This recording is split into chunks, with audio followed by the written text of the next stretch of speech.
এই সবগুলো ডাটা আমি এক ক্লিকে স্টেটফাস্ট কুরিয়ারে এন্ট্রি দেবো। সবগুলো ডাটা আমি কপি করে নিই, এখানে পেস্ট করি, তারপর পার্সুইট এআই দিয়ে ক্লিক করি। দেখি আমি ক্লিক করে ক্রিয়েট স্টেটফাস্ট অর্ডার। এই যে ক্রিয়েটেড 13 স্টেটফাস্ট অর্ডার, এখানে প্রত্যেকটা অর্ডারের ডিটেলস, কনসাইনমেন্ট আইডি সব দেখাচ্ছে। এই যে পার্স করা হয়ে গেছে, কিন্তু এখনো ক্রিয়েট অর্ডার বাটনটি ইনভ্যালিড দেখাচ্ছে। কারণ কি, এর ভিতরে নিশ্চয়ই কোনো এরর আছে। এররগুলো কি সেগুলো দেখি। এররগুলো হচ্ছে, এটা বলছে ডুপ্লিকেট ডাটা, এই নাম্বারটি একাধিক জায়গায় আছে।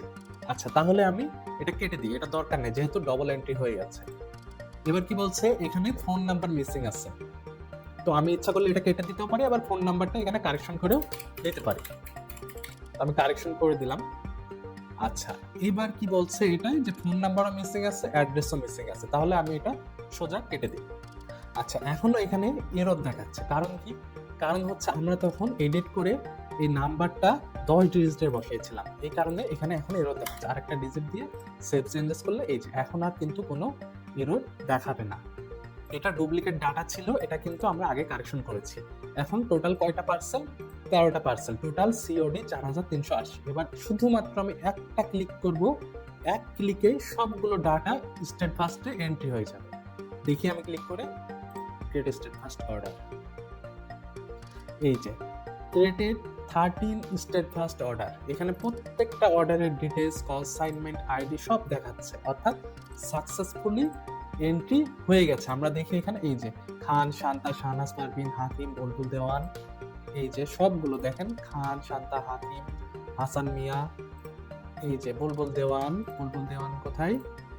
এই যে বুলবুল দেওয়ান, সব কিন্তু স্টেটফাস্টে আমাদের এন্ট্রি হয়ে গেছে। এইভাবে আপনি এক ক্লিকে একসাথে শত শত পার্সেল এন্ট্রি দিতে পারবেন।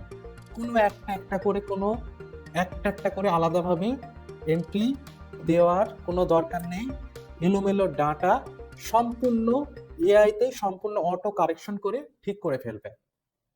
আবার যদি মনে করি এন্ট্রি দেওয়ার সময় আমাদের কোনো একটা অ্যাড্রেস এখানে কাস্টমার সঠিকভাবে অ্যাড্রেস দেয় নাই, তাহলে আমি কারেক্ট অ্যাড্রেস উইথ এআই করে এই অ্যাড্রেসটা কারেকশন করে দেবো।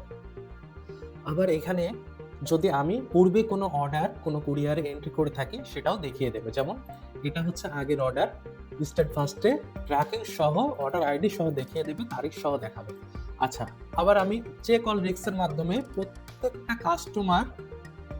প্রত্যেকটা কাস্টমারের ডেলিভারি রেট কিরকম, ডেলিভারি সাকসেস রেশিও কিরকম তাও দেখতে পারবো। এই যে এখানে এই কাস্টমারের দেখাচ্ছে পাঠায় 17, রেডেক্সে 13, রেডেক্সে 3, স্টেটফাস্টে 12, ক্যান্সেল হয়েছে মাত্র 3টা, ক্যান্সেল রেট খুবই কম।